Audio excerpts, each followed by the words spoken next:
नमस्कार, आप देख रहे हैं मनी9 और आज हम बात करने वाले हैं सोलर की एक दिग्गज कंपनी की जो है एक्मे सोलर। एक्मे सोलर अब ऐसा लग रहा है चारों तरफ अपने हाथ को फैलाते हुए जा रहे हैं, अपने कारोबार को विस्तार कर रहे हैं। तो क्या है पूरा मामला, आज हमें समझाने के लिए हमारे साथ है सत्यम। सत्यम, बहुत बहुत स्वागत है आपका। जी शौर्य, धन्यवाद। जी, तो सबसे पहले ये शुरुआत करते हैं कि एक्मे का जो प्लान है उसमें क्या क्या बातें हैं। देखिए, एक्मे सोलर होल्डिंग्स हम सभी जानते हैं कि ये दिग्गज जी। कंपनी है रिन्यूएबल स्पेस की। जी बिल्कुल। और गवर्नमेंट भी इस स्पेस में रिन्यूएबल स्पेस में काफ़ी कुछ इन्वेस्टमेंट कर रहा है, कैपेक्स जी। कर रहा है, जिसका फ़ायदा ये उठाने की कोशिश कर रहे हैं। सीधी सी बात ये है।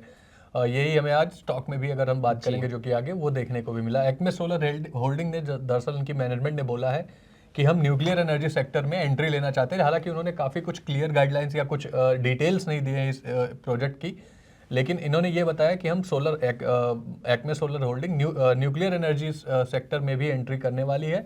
ये जो एंट्री है इसको लेके इन्होंने बोला है कि हम सरकार के समर्थन के साथ करेंगे। दरअसल अभी आपने देखा होगा कि सरकार ने भी, गवर्नमेंट ने अनाउंस किया कि 2047 तक तकरीबन 100 गीगावाट की कैपेसिटी का न्यूक्लियर पावर कैपेसिटी का टारगेट सेट किया गया है। और ये प्राइवेट और पब्लिक पार्टनरशिप के जरिए होना है, यानी कि सरकार और प्राइवेट कंपनियां दोनों इसमें लगेंगी। तो एक्मे सोलर होल्डिंग उसी में ही है जिसमें टाटा मोटर, अडानी पावर, माफ कीजिएगा, अडानी पावर जैसी दिग्गज कंपनियां भी न्यूक्लियर में एक्सपेंड कर रही हैं जब से गवर्नमेंट ने ये प्राइवेट कैपेक्स की बात कही है।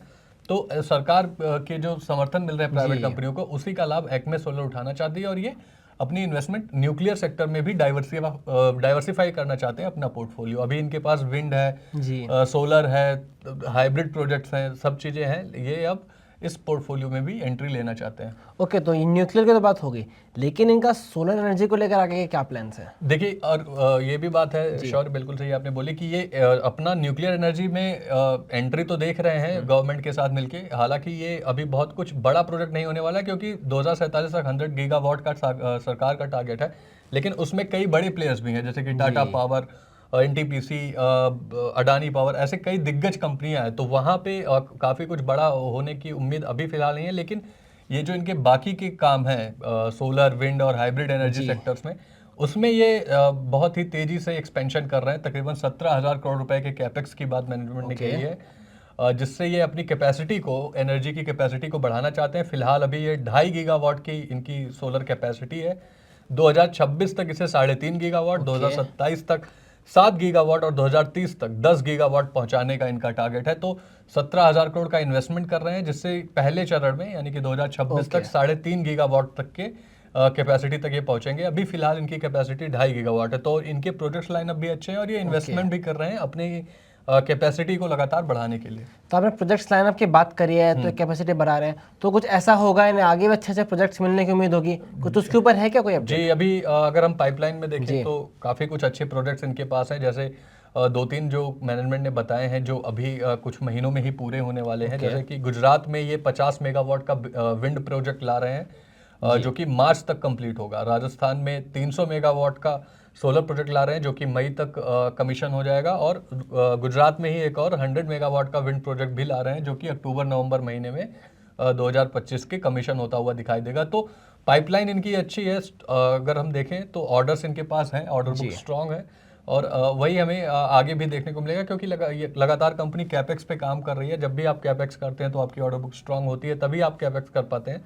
तो वो पूरा पाइपलाइन इनकी अच्छी स्ट्रांग दिख रही है ऑर्डर बुक्स की। ओके, तो इतना कुछ अगर शेयर में चल रहा है तो शेयर कैसे रिएक्ट करता हुआ नजर आ रहा है? देखिए, आज तो गिरावट ही रही और आप सुबह से ही देख रहे हैं। लेकिन अगर हम पिछले कुछ आंकड़े भी देखें तो लगातार कंपनी गिरावट ही दिखा रही है। 6 महीने में 26% की गिरावट आ चुकी है। अगर आज भी देखें तो 4% नीचे काम कर रहा है। 185 के आसपास ट्रेड कर रहा है स्टॉक। अगर लास्ट 1 मंथ के भी रिटर्न की बात करोगे तो वो भी शौर्य तकरीबन 10% नेगेटिव रिटर्न दिया है पिछले 1 महीने में भी कंपनी ने।